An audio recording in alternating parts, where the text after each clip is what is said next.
Here are 3 steps to help you start building a financial foundation. For me, I didn't have a lot of information growing up about financial foundations, how to, kind of grow in that aspect of finances. I was simply told, if you don't have it, don't spend it, and if you can't buy it in cash, don't buy it. And that's great, and that is a great way to process and be able to build financial ideas so that you're always saving.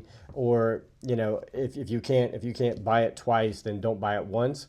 The ideology there is great, because you don't get into debt. However, the biggest part to that is, if you don't ever learn how to operate debt as a beneficial thing, then you don't ever build your credit. You don't have the ability to be able to buy things when you do need to make that next big purchase, such as a home or whatever it may be.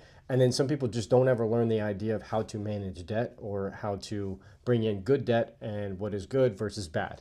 And so I'm not talking about all of that today, mainly just talking about where I was at and the foundation that I needed to build. The first step of all of this is understanding that if you can start gaining some knowledge around the process of financial foundation, learn about it. There's a great book called The Psychology of Money, and it definitely helps you start learning the process of how money works. And the next thing would be to the Profit First. Profit First is a great system to be able to operate, especially if you're in sales. So learn money, learn the idea of financial freedom, learn the idea of how to manage finances.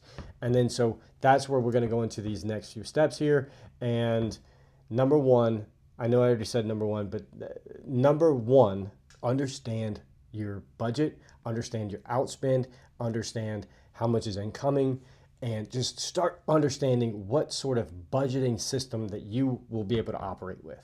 Right? If you understand how much comes in, if you understand how much goes out, then you can start learning how to handle that. Right? What's the balance?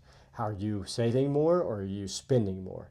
And then the ultimate goal there is to understand that and then build a budget around that, so that you are ultimately making more than you are spending. Now that you've built a budget and you've started going through that process, I'm not going to talk about, how to make a budget and all of those things. That's not what this video is about. There are people out there that are way smarter than me about how to do budgeting and stuff like that. I'm not great at being able to explain that, nor am I licensed in that or any sort of fashion. This is just a foundation that I use to help kind of process and get me balanced. So that was that. Understanding how much you're spending, get an expense sheet, learn. Second piece is going to be gain operational money, right? So the idea behind all of this is, I want to make sure that my spending is low enough that I am building in a positive way. So my income is overseeing my expenses by twice as much, right? Ideally. And so that way you're always making more than you're spending. And if you can start building up the security fund, the rainy day fund, whatever you want to call it, the more you can put into that, the more you're going to be safe, right? In sales, that is what we call, dry months. And you need to be able to suffice or live 6 months to a year out with some sort of finances. That could be in your Roth IRA, it could be whatever system that you run. Ultimately is how can you build up that safety fund so that you are safe. Step 3 in this process is going to be being able to now make that move into investments, right? And understand where those investments lie. So for me, the first step in my investment journey was mutual funds, right? Being able to find someone who is in a financial, who's a financial advisor, right? Find someone who does what they say that they do, and that they're good at what they're doing.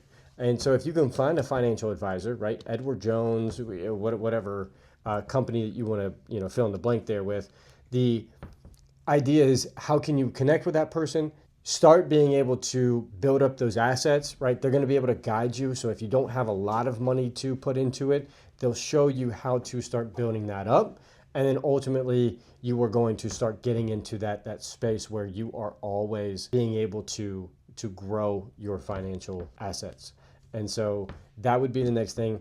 And then from there, once you have a solid foundation, that's when you can start looking at, real estate investing or fill in the blank on whatever, watch investing, whatever it may be. But there's no sense in jumping those three rings without having them complete first, because if you do that correctly, you have a foundation then to move from, versus, oh, I saw that, a YouTube thing popped up and you can invest $4,000 into watches and you're going to be rich. That's great. And some people can do that, and some people make money, and some people, whatever. But the idea about building a financial foundation is always going to be, for me, more important than just trying to hit those quick swings. So, and then also finding people who are doing those things, right? Find people who are investing already. Find people who are creating, or who are in the savings industry. Like, people at your bank probably save money, right? So the idea behind that is talk to those people. Go through that process. Figure out, meet with a banker, man. They're the ones that are in the banking industry. If you're going to meet with somebody who is saving money, it's probably going to be the bank. Have conversations with those people. Have conversations with people who are way ahead of you so that you can have those conversations and start learning how to apply that to your life. But for me, these are the top three things that will allow you to start building those blocks so that you can get to the point of where you want to be. And at the end of the day, if you have a safety net, you're going to feel more secure. And in that security, you can make decision. And clear decision is always going to be better than chaos made decision. If you like this information, if this was helpful at all, let us know. I know this one's a little bit shorter, but I wanted to be able to just sit down and figure out if this was helpful for anyone, because not everybody has that. I didn't. And so that's why I feel like this is one of those videos that I would have liked to have seen from somebody who maybe had the same growing up that I did, that, saving money was more important than investing, or, just the entire foundation that I just went through was not pushed onto me. It was, if you can't buy it twice, don't buy it. And so it's such a saving mentality, but there's so many things that go along with that. And so if there's anything that I can do to help with this process, let me know. If there's any recommendations that I can give, let me know. But there's a lot of really good books. There's a lot of good audio books, and there's a lot of great videos out there for this type of stuff. So if you would like any recommendations, let us know. Talk to you soon.